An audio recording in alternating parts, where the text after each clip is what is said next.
Ada dalilnya. Kunut subuh itu ada dalilnya.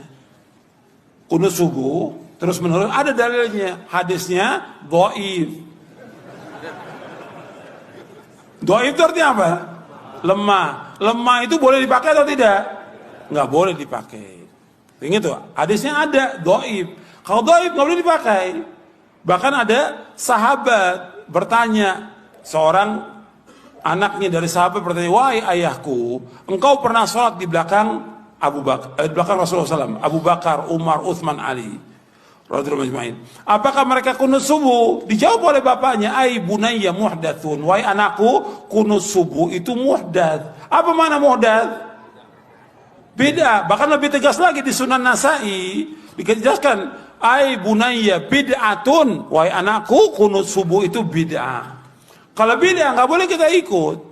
Sekarang kalau kita sholat di belakangnya orang yang kunut subuh, ya kita memperbanyak baca pujian kepada Allah. Bisa kita baca Rabbana lakal hamdu terus kita ulang-ulang sampai 10 kali nggak ada masalah. Bahkan Nabi pernah membaca li rabbil hamdu li rabbil hamdu li rabbil hamdu li rabbil hamdu terus sebanyak-banyaknya. Bab saat itulah saat memuji kepada Allah. Mereka kunut, biarkan mereka kunut. Kita baca pujian kepada Allah. Jangan ikut kunutnya dia. Tapi kalau dia sujud, wajib ikut. Karena kita bermakmum dengan imam. Nggak boleh kita menyalahi imam.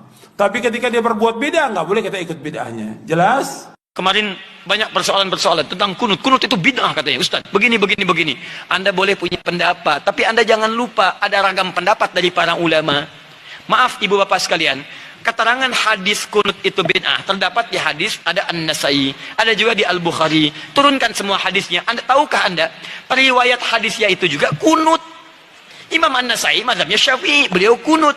Imam Al-Bukhari mazhabnya Syafi'i, beliau kunut. Saking objektifnya beliau riwayatkan tentang sahabat yang tidak kunut. Kenapa beliau tidak kunut? Karena dalam hidupnya tidak pernah melihat Nabi kunut. Sahabat ini, tapi kan yang lain banyak sahabat juga. Di ketika Nabi berjalan, tidak semua sahabat ikut. Nabi ke Badar, sebagian sahabat ikut. Nabi ke Uhud, sebagian sahabat ikut. Tidak setiap tempat sahabat ikut semua. Saya mau ke Uhud ya, semua semadinah ikut ke Uhud. Madinah kosong. Saya ke Badar ya, saya ke Taif ya. Apa semua ikut? Tidak, semua menyebar. Makanya ketika Nabi perjalanan, sebagian sahabat ikut. Nah, ada seseorang yang ketika berada di belakang Nabi, setiap dia sholat di belakang Nabi, dalam keadaan subuh, Nabi tidak kunut. Sedangkan sifat sahabat itu mengamalkan apa yang dilihat. Jadi yang dia lihat itu yang diamalkan. Misal Wa'il bin Hujur sholat di belakang Nabi, Nabi turun pakai lutut. Abu Hurairah sholat di belakang Nabi, Nabi turun sujud pakai telapak tangan. Walaupun keduanya tahu riwayat itu, tapi mohon maaf, mereka mengamalkan apa yang dilihat. Wa'il pakai lutut, Abu Hurairah pakai telapak tangan. Dua-duanya benar, yang salah yang pakai kepala duluan. Belum apa-apa sudah ramai kepalanya. Ini bid'ah, ini salah, ini itu muka Anda dari ujung kepala sampai ujung kaki bid'ah itu.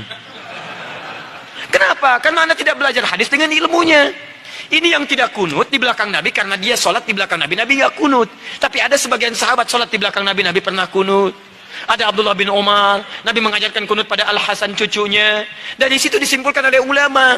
Apa kesimpulannya? Yang mau kunut silahkan. Maka Imam Malik kunut. Kunutnya sebelum ruku disirkan. Imam Malik itu Masya Allah anak sahabat besar.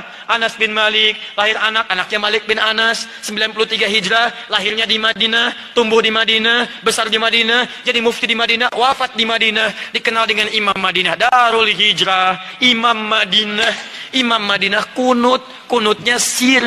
Imam Syafi'i muridnya Imam Malik, lahir tahun 150 Hijrah kunut. Beda dengan gurunya, Syafi'i dijaharkan. Kunutnya ba'da ruku, bangun setelah i'tidal dijaharkan. Bacaannya sama dari Nabi, Allahumma hdini fiman hadait. Kalau jadi imam, Allahumma hdina fiman hadait.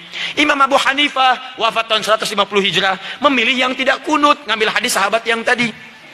Karena kata beliau asalnya tidak kunut. Ada kejadian di Bir Maunah, Nabi kunut, setelah itu tidak kunut lagi. Maka disimpulkan kunut itu menurut saya tidak ada. Karena sementara saja, setelah itu tidak ada. Maka kembali ke asal, tidak ada kunut. Abu Hanifah tidak kunut. Diamalkan itu dari yang tadi. Imam Ahmad datang kemudian, lahir tahun 163 Hijrah. Imam Ahmad muridnya Imam Syafi'i. Syafi'i muridnya Imam Malik. Imam Malik masa yang sama dengan Imam Abu Hanifah. Wafatnya duluan Abu Hanifah. Apa yang terjadi dengan Imam Ahmad? Kata Imam Ahmad, saya ambil yang pertengahan, tengah-tengah saja. Ini